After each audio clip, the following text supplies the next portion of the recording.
नमस्कार साथियों, स्वागत है एमएल फार्मिंग यूट्यूब चैनल में। ये जो खेत आप देख रहे हैं ये JS 2303 सोयाबीन है। इसका वीडियो मैंने 10-12 दिन की उम्र में भी डाला था और आज 20 दिन की उम्र में मैं इसका वीडियो बना रहा हूँ।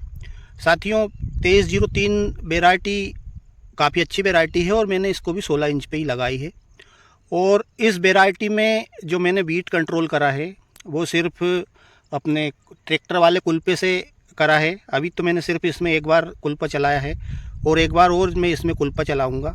और इसमें मैंने हर्बिसाइड दवा का उपयोग इस वाले प्लाट में नहीं करा है क्योंकि इसमें मैंने समय पे डोरा चला दिया था। लगभग 15 दिन की उम्र में ही मैंने डोरा चला दिया था।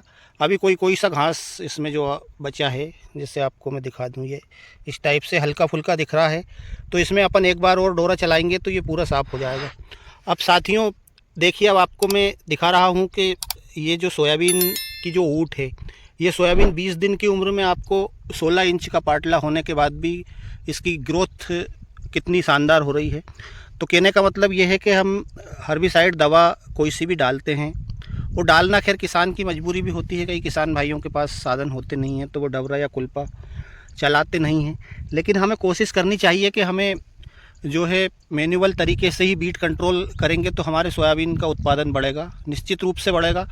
और हमारी ज़मीन भी कहीं ना कहीं थोड़ी सी ठीक ठाक होगी, उसकी कंडीशन जो लगातार हम दवाओं का उपयोग करते आ रहे हैं तो उससे कोशिश करनी चाहिए। हाँ, ज़्यादा सी अगर आपके घास वगैरह है तो आप हर्बिसाइड का उपयोग करें, लेकिन उसमें भी आपको ये देख लेना चाहिए अपने खेत में कि चौड़ी पत्ती का चारा है या सकड़ी पत्ती का चारा अधिक है।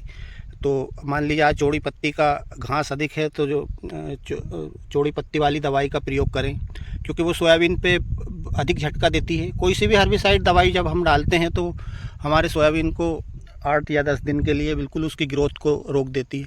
अब इस प्लाट में जब दवाई का उपयोग हुआ ही नहीं है तो देखिए आप इसकी ग्रोथ कितनी शानदार है। 20 दिन की उम्र में भी बहुत काफ़ी अच्छी ग्रोथ ले ली है इस सोयाबीन में। तो हमें कोशिश करनी चाहिए कि हम मैन्युअल तरीके से ही जो है वीट कंट्रोल करें ताकि हमारे सोयाबीन पे कोई उसका इफ़ेक्ट ना पड़े, क्योंकि कोई सी भी दवाई है वो सोयाबीन को बिठाती है तो कहीं ना कहीं उसको 8 दिन पीछे छोड़ देती है और सोयाबीन की अपेक्षा।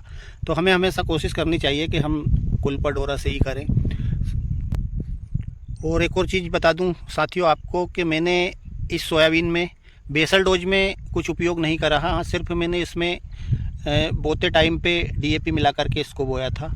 लेकिन हमने जो ऑर्गेनिक खादें हैं, जैसे कि पोल्ट्री की खाद है या गोबर की खाद है, तो गोबर की खाद तो मैंने इसमें अप्लाई करी नहीं है, लेकिन पोल्ट्री की खाद इसमें ज़रूर डाली है।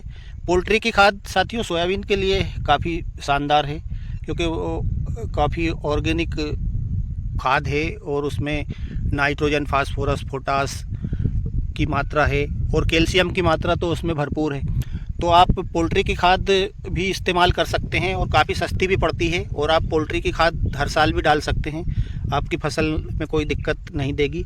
कई किसान भाइयों का मानना है कि पोल्ट्री की खाद काफ़ी गर्मी करती है और सोयाबीन या हम कोई सी फसल लगाते हैं तो वो उस फसल को उगने नहीं देती है, जबकि ऐसा बिल्कुल भी नहीं है। हाँ, जहाँ पर अधिक मात्रा में आप डाल देते हैं तो वो गर्मी तो करती है, गर्म रहती है, लेकिन अगर उसको आप प्रॉपर तरीके से खेत में फैलाएंगे और प्रॉपर तरीके से खेत में मिलाएंगे तो पोल्ट्री की खाद बिल्कुल भी नुकसान नहीं देती है और जैविक खाद की अपेक्षा तो काफ़ी अच्छी रहती है। वो ज़मीन को भी सुधारती है, भुरभुरा करती है, क्योंकि पूरी तरह से ऑर्गेनिक खाद है और हमारे तीनों चारों तत्वों की पूर्ति करती है। तो आप भी पोल्ट्री की खाद डाल सकते हैं क्योंकि उसमें कोई ज़्यादा विशेष खर्चा है नहीं। वो पोल्ट्री फार्म पर आप कोई सा भी पोल्ट्री फार्म है उनसे संपर्क करके और पोल्ट्री की खाद ज़रूर डालें अपने खेत में ला करके। देखिए अब आप इसमें मैंने जबकि दूसरे खेतों में और मैंने बेसल डोज में SSP, DAP और पोटास वगैरह सब डाला है, लेकिन उस सोयाबीन की ग्रोथ अभी इन सोयाबीन के प्लॉट की अपेक्षा काफ़ी छोटे हैं वो सोयाबीन, जबकि बोनी एक साथ की ही है। तो साथियों पोल्ट्री की खाद काफ़ी शानदार रहती है क्योंकि बारिश में वैसे भी हमारे सोयाबीन को गर्मी की आवश्यकता रहती है, थोड़ी सी धूप की आवश्यकता रहती है। तो जितनी ज़्यादा गर्मी हमें सोयाबीन को मिलेगी उतनी ही अच्छी ग्रोथ सोयाबीन की आएगी।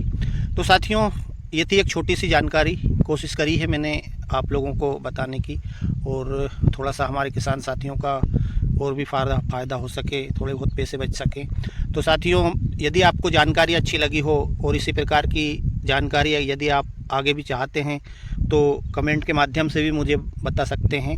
और कृपया आप अगर मेरी चैनल पे नए हैं तो चैनल को सब्सक्राइब करके बेल आइकन को प्रेस कर लेना, ताकि आपको मेरा वीडियो मिल जाए आने वाला, क्योंकि मैं सोयाबीन के वीडियो ही अधिकतर डालता हूं और डालता रहूंगा आगे भी। तो साथियों, आज के वीडियो में इतना ही। मिलते हैं अगले वीडियो में, तब तक के लिए जय जवान जय किसान।